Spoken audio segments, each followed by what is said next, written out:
Like all Star Wars authors, Daniel Jose Older hid a handful of connections and Easter eggs and other small details for readers to find throughout his new story, Race to Crashpoint Tower. Here's everything I caught, and be warned, there will be some spoilers ahead for the book. Lula Talisola is one of the main characters of the story. She's also a main character of Older's The High Republic Adventures comic series. The events of the comic are heavily referenced throughout this book. Zine, another primary character of the Adventures comic, appears throughout Crashpoint Tower. She returns to her homeworld, Trimand 4, with the Jedi to learn about Marchion Ro's sinister plans for the galaxy. Of course, she and Lula travel there on the Starhopper, their home from the comic, and their droid pilot, PZ-13, is there with them. Jedi Master Cantum Sai is their chaperone. They first appeared in the third issue of the comic, and they play a prominent role in the book as well. It's mentioned that Lula and Zine are the only members of their normal group left on the Starhopper, as the rest of the Padawans left to battle the Drengir. I imagine we might see that happen in the Marvel High Republic comic.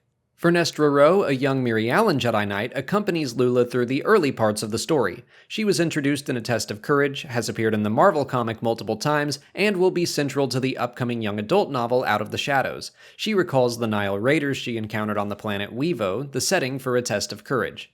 She also mentions her penchant for crashing ships rather than landing them, a fact that her former master Stellan Gios teases her about in The Rising Storm.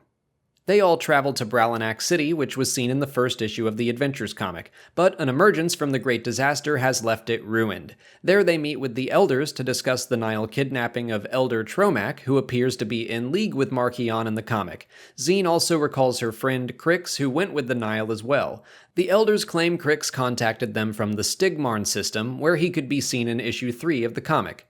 On the planet Valo, Padawan Ram Jomaram visits the zoo, which is featured prominently during the Nihil attack both in this book and in The Rising Storm.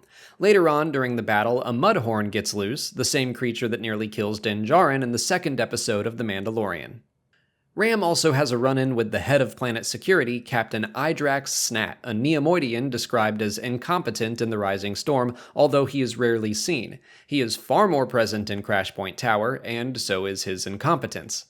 A starfighter called an R-Wing is mentioned, which I believe is new to the Star Wars universe, but I do wonder if it's meant to be a tongue-in-cheek reference to the R-Wing starfighter from Star Fox. At the end of the book, Ram decides he wants to join Lula on the Starhopper. I'm hopeful that means we'll see him often in the Adventures comic. But that's all I caught in Race to Crashpoint Tower. If you want to check it out for yourself, consider picking it up for free on Audible. Just follow the link in the description or visit www.audibletrial.com/Star Wars Explained. The audiobook is out right now, and the production value on all the Star Wars books is very high with sound effects and music. It's like listening to a movie.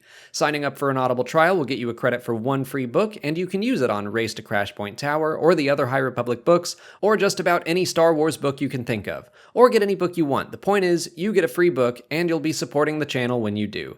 But that's it for today. If you haven't already, please like this video, subscribe to the channel to keep up with all our High Republic coverage, follow us on Twitch, Twitter, Instagram, and Facebook, and consider checking out our Patreon page. As always, thanks for watching, and may the Force be with you.